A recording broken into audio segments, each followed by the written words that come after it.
SSC ১৯৯১ একটা আত্মার এবং আবেগ এবং অনুভূতির নাম। যারা ১৯৯১ সনে এসএসসি পরীক্ষা দিয়েছে সে সময়ের যে আবেগ এবং অনুভূতি কাজ করেছে, দীর্ঘ ৩৩ বছর পরে নবগঞ্জ উপজেলার বন্ধুরা, বিশেষ করে বন্ধুবর্ষ 91-এর এসএসসি আজকে ঈদ পূর্ণমিলন এবং ফল উৎসবের আজকে বন্ধুরা তা একত্রিত হয়েছে। দিনব্যাপী তারা চলেছে গান বাজনা আড্ডা এবং ফল উৎসবের মধ্য দিয়ে। আজকে আমরা জানতে চাইব তার এই দীর্ঘ ৩৩ বছর পরে এই বন্ধুরা যে এক হয়েছে তাদের আজকের কি অনুভূতি যাচ্ছে, এবং আমরা যে ১৯৯১ সনে প্রলয়ঙ্করী ঘূর্ণিঝড়ের মধ্য দিয়ে যারা ৯১ সনে পরীক্ষা দিয়েছে, শুধু তাই নয়, তখন বিভিন্ন পথ পরিক্রমার মধ্য দিয়ে পরীক্ষা বন্ধ হয়েছে, চালু হয়েছে। সেই সময়ে আজকে এই ৩৩ বছর পরে এই বন্ধু বান্ধবীরা যে এক হয়েছে, ঈদ উপলক্ষে ঈদ পূর্ণমিলন এবং ফল উৎসব করছে, এই ব্যাপারে আমি এই বন্ধুদের পক্ষ থেকে তাদের কি অনুভূতি জানতে চাইছি।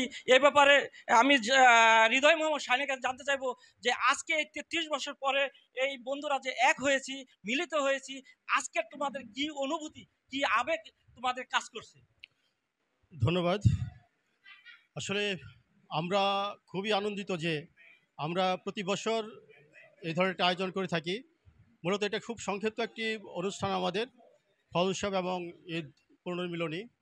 আমরা মূলত জানুয়ারি মাসের শেষের দিকে আমরা বড় অনুষ্ঠান করে থাকি। দীর্ঘ ৩০ বছর পর আমাদের বন্ধুদেরকে পেয়ে আমরা খুবই আনন্দিত। আমরা আশা করিনি এত বন্ধুরা আমরা একসঙ্গে আমরা পাবো এই সংক্ষিপ্ত সময়ের মধ্যে।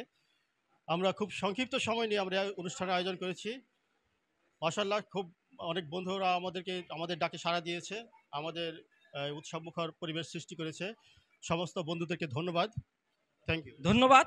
আমরাও চাই এই বন্ধন অটুট থাকুক এবং এই বন্ধন যেন আরও দীর্ঘদিন চলুক, এবং ১৯৯১ এসএসসির যে বন্ধুরা আজকে ৩৩ বছর পরে যে আমরা মিলিত হয়েছি, এই ব্যাপারে আমরা আরেক বন্ধুর কাছে তার অনুভূতি জানতে চাবো যে আমাদের এই কর্ম এবং বন্ধুদের যে মিলন মেলা যে চলছে, এই মিলন মেলাকে আরও গতিশীল করার জন্য ভবিষ্যৎ কোনো পরিকল্পনা আছে কিনা? ধন্যবাদ। আসলে আমরা বন্ধুরা 91 ব্যাচের যে বন্ধু বরেশু আমরা আমাদের সংগঠনের নাম দিয়েছি। সেই সংগঠনের প্রতি বছর 2টি প্রোগ্রাম হয়ে থাকে। একটা হচ্ছে অ্যানুয়াল প্রোগ্রাম এবং একটা হচ্ছে ফল উৎসব বা ঈদ পুনর্মিলন অনুষ্ঠান। এই দুটি উৎসবই আমরা প্রতি বছর গত 4 বছর থেকে করে আসছি। তো ভবিষ্যতে আমরা এই পরিসর আরও বড় করব এবং একে অন্যের মধ্যে যে বন্ডিংটা শুরু হয়েছে সেই বন্ডিংটা আরও সুদৃঢ় হব। আমরা একে অপরের দুঃখে সুখে এগিয়ে আসব এবং ভবিষ্যতে আমরা যাতে আরও বড় একটা শক্তিশালী সংগঠন হয়ে আত্মমানবতার সেবায় এগিয়ে আসতে পারি সেদিকে আমরা দৃষ্টি দেব। ধন্যবাদ। আমরাও চাই এই এসএসসি 91-এ যারা আজকে প্রতিষ্ঠিত হয়েছে, বিভিন্ন পর্যায়ে সমাজ থেকে প্রতিষ্ঠিত, তাদের দ্বারা যেন আমাদের যেসব বন্ধুরা আছে এবং তারা যারা শারীরিকভাবে বা আর্থিকভাবে যারা অসচ্ছল আছে বা শারীরিকভাবে অক্ষম আছে, তাদেরকে যেন আমাদের এই সংগঠন থেকে আমাদের যেন যে কোনো সহায়তার হাত বাড়িয়ে দিতে পারি, বন্ধুসুলভ আচরণ করে দিতে পারি, এবং আমাদের এই মিলন মেলার মাধ্যমে যেন আমাদের এই বন্ধনটা অটুট থাকুক। এ ব্যাপারে আমি আমার এক বন্ধুর কাছে জানতে চাইবো, এই যারা বান্ধবীরা আছে তাদেরকে একত্রিত করার ব্যাপারে কোনো পরিকল্পনা আছে কিনা? আসলে সব বন্ধুই আমাদের জন্য সমান, এটা আমি মনে করি। তো আমাদের উচিত হবে আমাদের মধ্যে থেকে যারা একটু দরিদ্রতা বা অসহায় আছে তাদেরকে হেল্প করা, যাতে আমরা সবাই দাঁড়াইতে পারি নিজের পায়ে। এই এই প্রত্যয় নিয়ে আমাদেরকে সামনে আগায় যাওয়ার জন্য এই বন্ধুত্বের বন্ধনে আমরা আবদ্ধ হয়েছি, বন্ধু বরেশু 91। এবং সবাই যাতে ভালো থাকে সেই ব্যবস্থাটা করে দিতে পারলে এই বন্ধুর সবচেয়ে বড় একটা উদাহরণ আমাদের দেশে হবে, যে না বন্ধুরা পারে, অনেক কিছুই পারে, যেটা আমরা করতে পারলে সবাই দেখবে, এ দেশও দেখবে যে না বন্ধু বলে সব কিছুই আছে।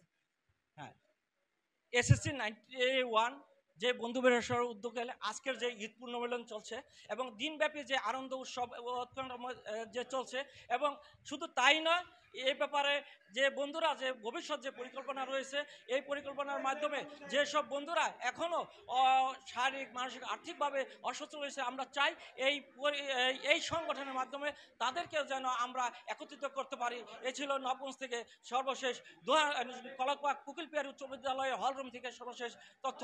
খালিদ হোসেন সুমন, নবগঞ্জ, দোহার।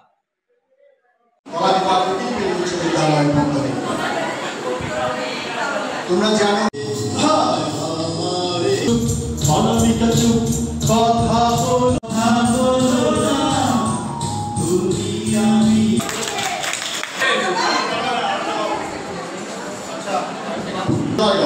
চম্পা চামেলি সিনেমার গান সেটা গিয়েছিল ফেরদৌস ভাই।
ধন্যবাদ।